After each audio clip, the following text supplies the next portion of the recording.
Welcome to Choice Classic Radio. Like us on Facebook, subscribe to us on YouTube, and help keep this show alive by donating at choiceclassicradio.com.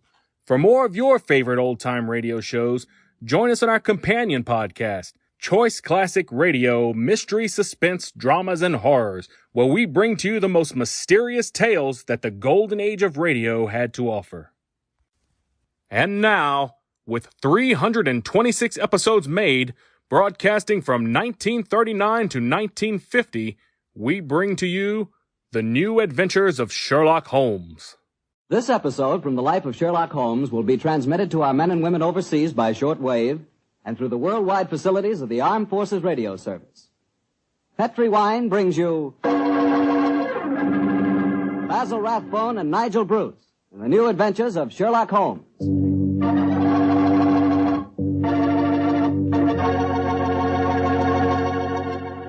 The Petri family, the family that took time to bring you good wine, invites you to listen to Dr. Watson tell us another exciting story about his old friend, that master detective, Sherlock Holmes.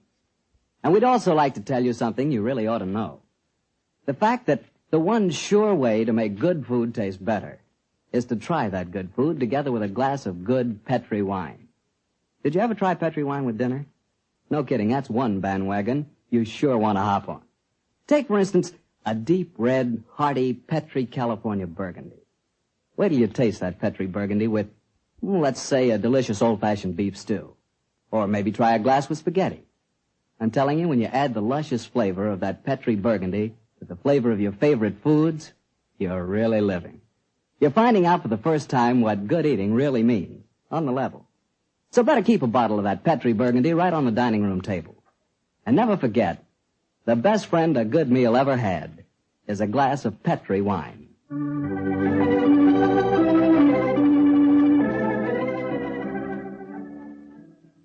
And now for our weekly visit with the good Dr. Watson.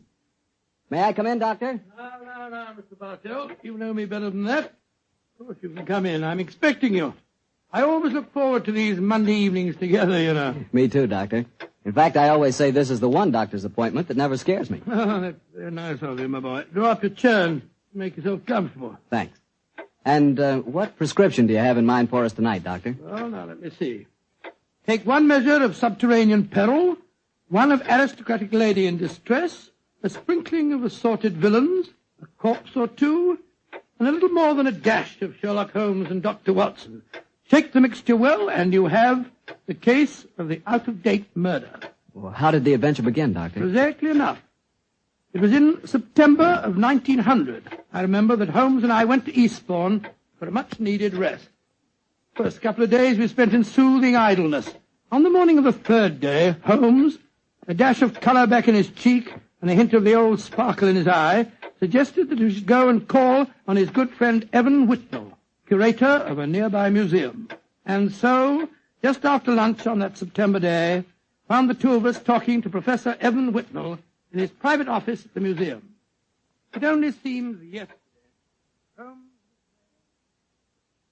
all your recent discoveries in this part of England have made you world famous instead of just nationally famous. My congratulations. Professor, I do wish you'd tell me about your discoveries. Well, with pleasure, Dr. Watson. Less than 2 months ago, I was excavating on the downlands in this neighborhood when I was fortunate enough to discover a number of underground caves. Caves saturated with a heavy deposit of lime that gave clear evidence of having the property of rapidly mummifying any flesh, human or animal, deposited in them. Good gracious me, it's interesting. And what treasures have you unearthed, Professor? Well, a number of mummified specimens of animals clearly belonging to bygone eras.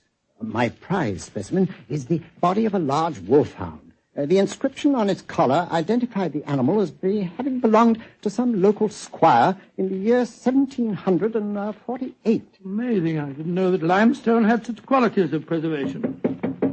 Come in. Yes, Alan? What is it? Lady Clavering, Professor. She asked me to tell you that she was in the museum. Oh, yes, sir. Sherlock here, will you, Alan? Very good, sir. Yes, I'm most anxious for you both to meet her, and she, in turn, is even more anxious to meet you. Now, I dined with her last night, and when I told her that you were coming here today, she insisted on meeting you. Oh, Whitnell, you scoundrel, there's a twinkle in your eye. I suspect that Lady Clavering is here to consult me in my professional capacity and that you engineered the meeting. Well, perhaps I might have dropped a hint. No, I warn you, Professor, Holmes can't become involved with another case. He's completely run down. Well, don't worry, Doctor. All that Lady Clavering requires is a little advice. Advice? Oh, well, that's a different matter altogether. Yes, sir. Well, I knew you wouldn't mind, Holmes. Helena, my dear, there you are. Come along in. Thank you, Aaron. Allow me to introduce Lady Clavering, Mr. Sherlock Holmes and Dr. Watson. How do you do, Lady How are Clavering? you, gentlemen? Now, there you are, my dear. Sit down here. I may as well tell you, Helena, that our little plot has already been discovered. Oh, dear. And I was just getting ready to exert all my feminine wiles in an attempt to persuade you to help me, Mr. Holmes. Oh, I'm certain that he found you utterly irresistible, my dear Lady Clavering. You flatter me, Doctor. No, I mean it. The professor tells me that you're in need of a little advice, Lady Clavering. Yes, Mr. Holmes. I'll put my question simply. 5 years ago, my husband, Sir George Clavering, left me. Left you? Gracious me, how stupid of him. I haven't seen or heard tell of him since. I now wish to remarry. But of course I couldn't do that without having my husband declared legally dead. My dear Lady Clavering, I can't help feeling that a lawyer is the proper man to consult, not a detective. Perhaps you're suggesting that there was foul play in connection with your husband's disappearance. Oh, no, Dr. Watson. The Claverings are a strange family, self-willed and headstrong. George and I were not happy together. I think he disappeared deliberately. You reported his disappearance to the police, of course. Oh, yes, Mr. Holmes. But they've never been able to trace him. This kind of thing has happened in the family before, Holmes. Tell them about Sir Nigel, Helena. Well, he was one of my husband's ancestors. He walked out one day in 1777 and was never seen again. Extraordinary family, always disappearing. George knew of the legend, and he often threatened to do the same thing himself. But your problem, Lady Clavering, is not that of your husband's fate, but rather of your own freedom. Yes, Mr. Holmes. Well, I'm afraid my advice can be of little consolation to you. The law has specified a number of years that must elapse before anyone disappearing can be declared legally dead. I would suggest that you possess your soul in patience until that period has elapsed. Oh, dear. And I was hoping you'd be able to think of some terribly clever way of getting round the law, Mr. Holmes. Lady Clavering, sometimes perhaps my methods may be unorthodox, but I assure you that getting around the law, as you put it, is a procedure I do not indulge in. Oh, dear me, now I've offended you, Mr. Holmes, and it's the last thing on earth I meant to do, I assure you. My friend's a little touchy about matters concerning his professional honor, you know, Lady Clavering. Oh, nonsense, my dear Watson. I'm not touchy and I'm not offended. And now, may I suggest we all examine the professor's latest treasures, and after that, perhaps he'll take us for a stroll on the downs. I'm most anxious to examine those lime pits of his.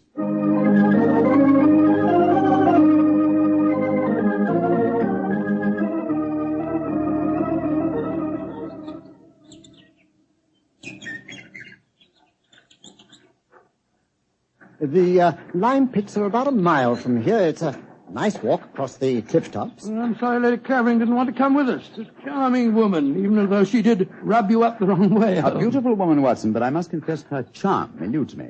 Her lack of concern about her husband's fate seemed completely unnatural. Not if you'd known her husband, Sir George Clavering. He was a tyrant and a bully, both in his home life and in the village. Hello? Who's this coming towards us? It's Timmy.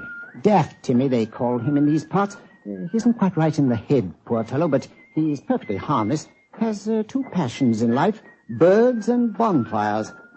Hello, Timmy. I've got something beautiful to show you. Oh, it's so beautiful. Well, what is it, Timmy? Look, it's in my cap. See.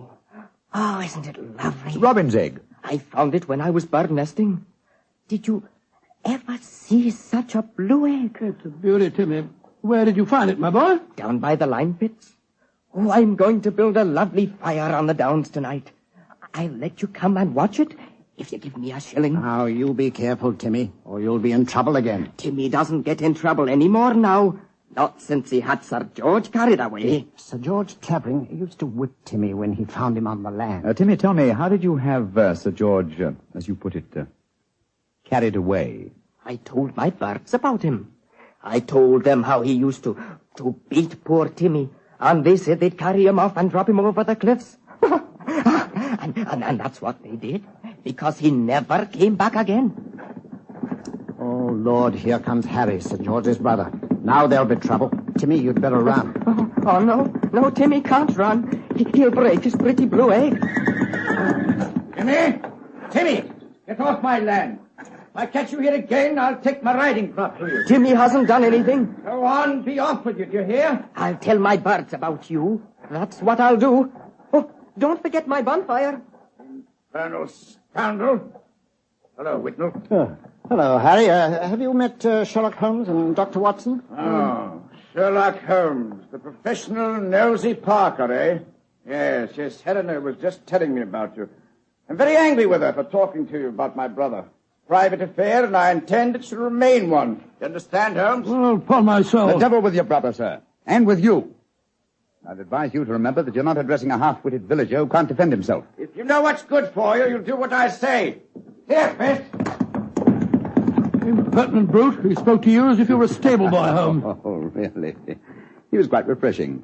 I'm reminded of an apposite quotation of my young friend James Elroy Flecker. Thine impudence hath a monstrous beauty, like unto the hindquarters of an elephant. Yeah, he's almost as much disliked as his brother before him. Tell me, does he succeed to the title when his brother is declared legally dead? Oh, yes, and what's more, he's Helena's unofficial fiancé, worse luck. I see. Personally, I'm beginning to get a trifle bored with the affairs of the Clavering family. Let's go on to the lime cave, shall we?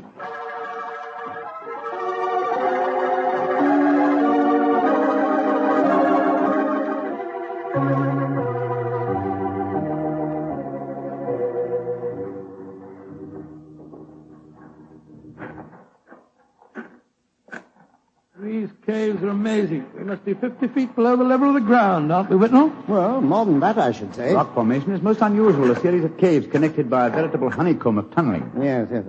I think I'll light the lantern now. It's getting darker in here, and I haven't explored this particular cave before.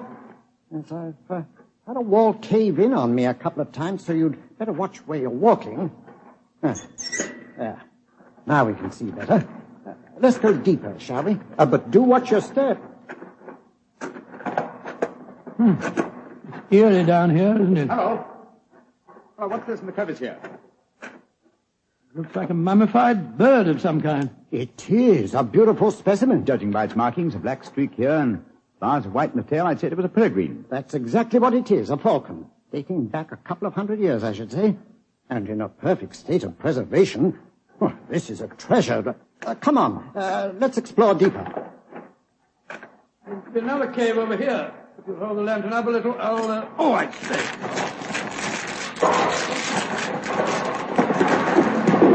Good Lord, the whole wall's collapsed. Watson, you're not hurt, are you? No, Holmes, I'm all right. Why, you've unearthed another cave, Dr. Watson.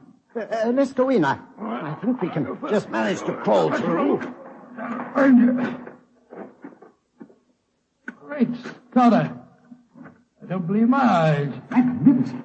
Whitnell, this is a treasure indeed.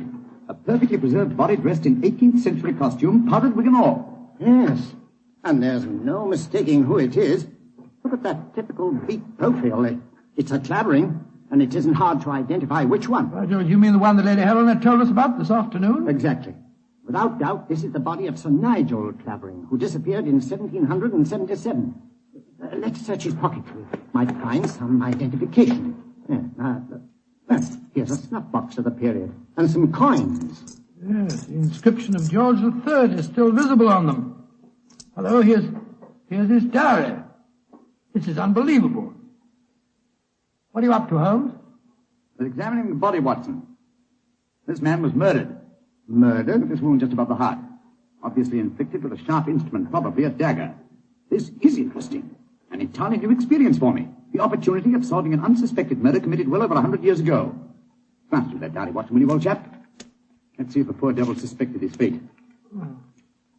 Well, hard to read. All the S's look like F's. Peculiarity of the 18th century writing. They are saying, I suppose I've been saying, they are saying in the coffee houses that my brother, Harry, hath been coveting my wife. This is amazing, Holmes. See how history repeats itself. It's an exact parallel of the situation existing today. Harry is coveting his brother's wife, Helena, and Sir George has not been seen for 5 years. What an extraordinary coincidence. If it were one. As it is, it's one of the most ingenious frauds I've ever seen. The clothing appears authentic, so do the coins and the faded ink. The paper of the diary, and due to the peculiar mummification of the body, It would be almost impossible to say how long it's been here. Nevertheless, I am convinced that this is a recent corpse. And undoubtedly, that of Sir George Clavering. Well, what makes you so sure, Holmes? Writing in the diary. 18th century, used an S. It looked like an F, it is true, but never at the end of a word. You will recall, Watson, that you were reading H-A-F, have, for H-A-S, have. That's perfectly true, I was. Well, that would be incorrect in genuine 18th century writing. No, obviously, this is an extremely clever attempt to disguise the comparatively recent murder of Sir George Clavering. It's incredible, Holmes. And yet I believe you're right. I'm sure of it. Well, what are you going to do about it? You and I, old chap, will mount guard over the body. You, my dear Whitnall, if you don't mind, will be good enough to go and fetch the police.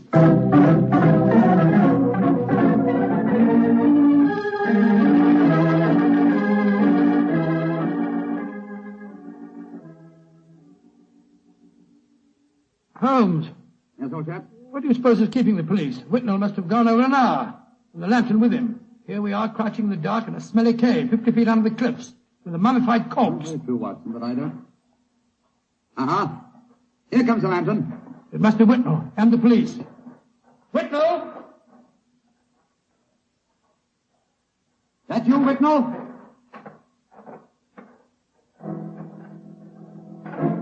That lantern's blinding me. Is that you, Whitnall? Answer, can't you? Look out, Watson!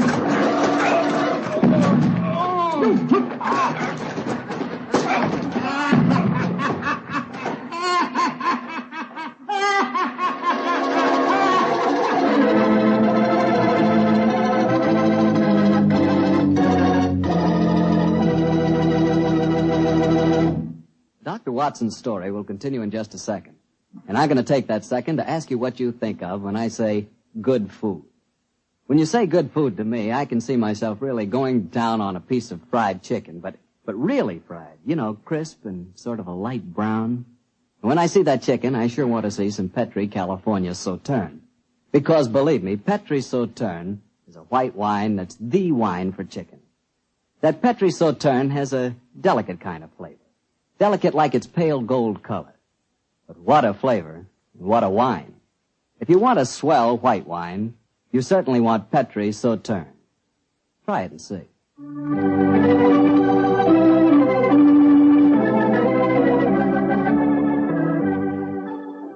And now back to Dr. Watson and tonight's story, The Case of the Out-of-Date Murder. Well, Doctor, you certainly had me on the edge of my chair during the first part of the story. Oh, I'm glad of that, my boy. Say, what happened when Sherlock Holmes yelled out at you in the cave? I was struck from behind with a spade and knocked out. A second later, the same thing happened to Holmes. You see, we were blinded by the lantern and couldn't protect ourselves. When we came to, we found we were at the bottom of a pit. The walls were narrow and vertical, and I saw no earthly way of our getting out of the trap. But as usual, Holmes had something up his sleeve.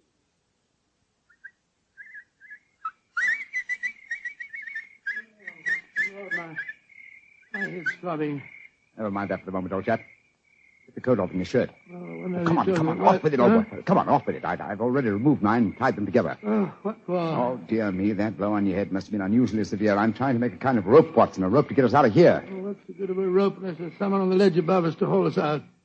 If you think you're performing the Indian rope trick. My dear Watson, this is no time for your rather heavy-handed humor. Why do you keep whistling like that? You've been doing it for the past 20 minutes. I'm whistling for help. Well, why not shout? Whistle carries further. Oh, dear. Who's going to hear that? That Timmy, I hope. Remember, he was having a bonfire on the cliff-tops tonight. My whistle is that of a nightingale, a song unheard in Sussex at this time of the year. If it does answer it, I'm sure it'll bring him down here. Oh, I hope you're right.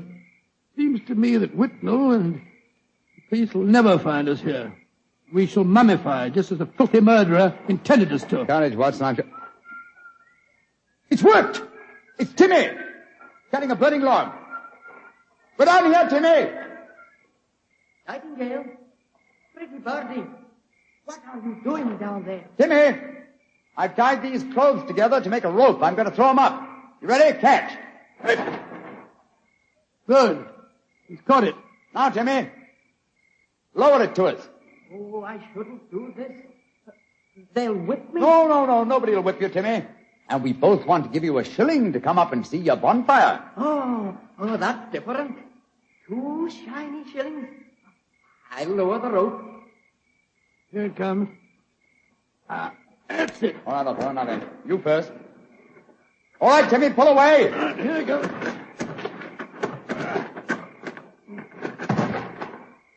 Splendid. I'm up, Holmes. I'll lower it for you. All right. I've got it. Look out now. Here I come.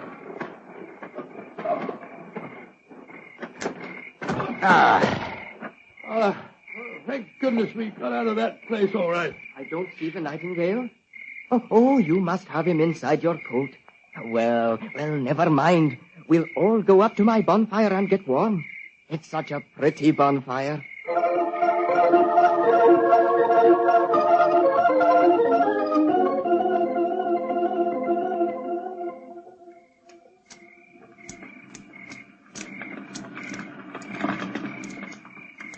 Did you ever see a finer bonfire? Never, Timmy. It's lovely. It's the most comforting sight I've seen for the last couple of hours. Oh, just one thing's bad, though. Somebody tried to burn a book in my lovely fire. It must have been when I was off getting more wood. I found it when I came back, and I pulled it out of the fire and stamped on it. See, here it is. Let's have a look. Hello, it's the diary that we found on the body in the lime pit. Precisely, Watson. Now I begin to see daylight. People shouldn't burn books. Books are nice. Books are like birds and bonfires. But they're nice to be near. Oh, your nightingale must be cold. I'll get some more twigs to burn.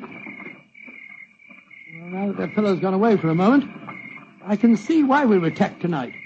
The murderer knew that we were going to the caves. He was afraid that his devilish plot wouldn't stand up under your scrutiny. So he watched us. When we discovered the body and sent Whitnell off for the police, he knew that he'd got to get rid of us. And who do you think that somebody is, old fellow? Well, that's easy. There's only one person strong enough to have knocked us both out and shifted our bodies. The dead Sir George's brother, Harry Clavering. I think not, old fellow. Didn't you observe as we entered the caves, the pickaxes and wheelbarrows were much in evidence? Yes, that's right. They were, of course. Strength was not required under the circumstances. We were extremely vulnerable in the darkness. Any man with a modicum of cunning could have disposed of us, or any woman, for that matter. Good Lord, you're not suggesting that... Watson! Oh, Whitnell! Why, thank heaven you're safe. I've had the police with me for the last hour, but we couldn't find you. You went where I left you. True. Whitnell, I want you and the police to take me to Lady Clavering's house at once. After that, I wish to lodge information and make a charge of assault and possibly a charge of murder.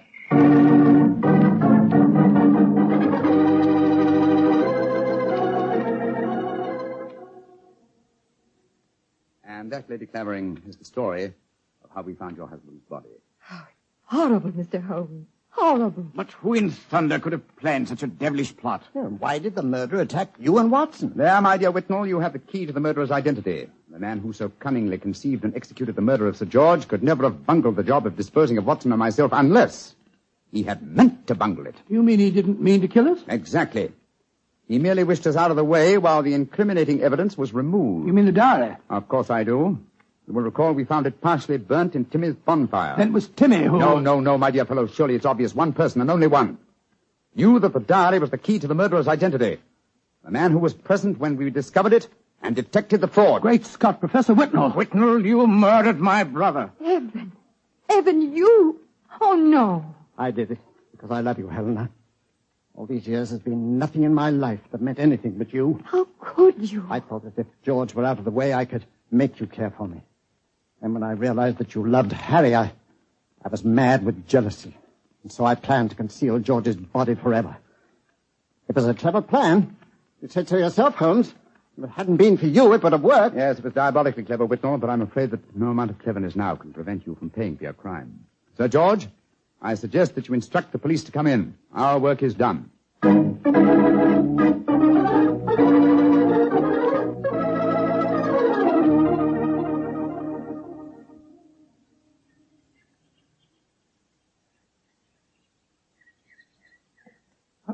Holmes, look there on the point. Timmy's bonfire is still burning away. Yes. Tim is a simple fellow with simple tastes. Why are you so gloomy? You solved the case brilliantly. My dear fellow, my faith in human nature has been sadly shaken, old chap. Evan Whitnell was a good friend and an old one. Hard to be instrumental in sending him to the gallows. Well, he richly deserved it. Yes, I know he did. That's quite true, but it's depressing just the same. Come on. Let's continue our walk home across the downs. I heard Sir Harry offering you a fee. Did you take it? No, I didn't, but I did accept his offer of an acre of land on the downs over there near the Abbey ruins. You can see them silhouetted against the sky. An acre of land? What on earth would you do with that? Well, when I retire, and I shall retire soon, I've often thought of bee farming.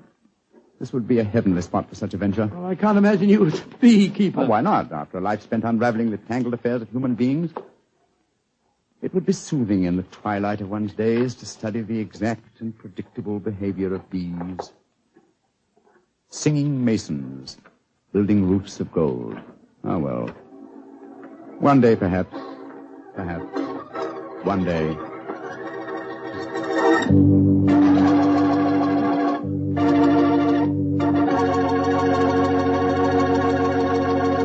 Well, Doctor, that was a swell story.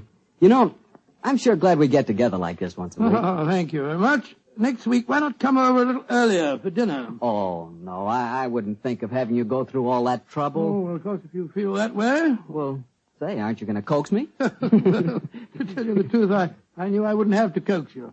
Mr. Bartell, I was just going to show you the 2 thick steaks that I've got frozen in my refrigerator. Oh, no. Oh, yes. I'll also put aside a bottle of Petri Burgundy. Well, in which case, I'll bring along a very hearty appetite. If you pick the steak, I know it's good, and when it's Petri wine, you know that's got to be good, too. Because the Petri family has been making fine wine for generations. They've owned and operated the Petri business ever since its inception, way back in the 1800s. During all that time, they've sure learned plenty about the fine art of turning luscious grapes into clear, fragrant, delicious wine. And they've been able to take this experience and hand it on down from father to son, from father to son. That's why, when you want a wine for any occasion, you can't go wrong with a Petri wine. Because Petri took time to bring you good wine. Now, Dr. Watson, what story do you have lined up for us next week? Well, now, let me see. Next week, Mr. Bartell, I'm going to tell you an adventure that occurred to Holmes and me in the shadowy depths of the Limehouse district in London. It's a strange tale of death and terror. I call the story The Eyes of Mr. Layton. Well, Doctor, we'll be sure not to miss it.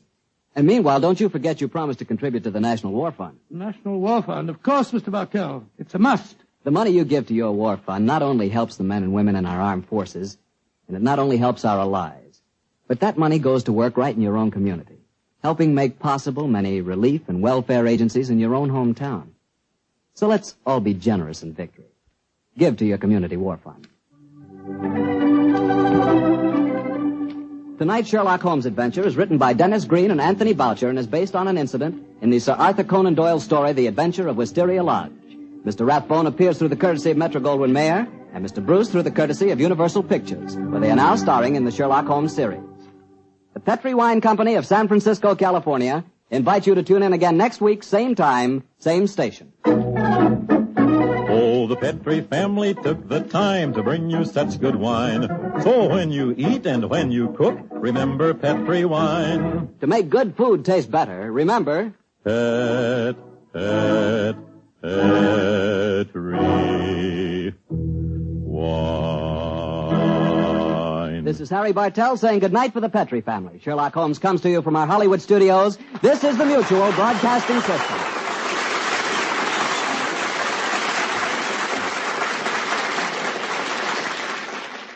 That concludes today's episode. We'd like to thank you and remind you to donate at choiceclassicradio.com.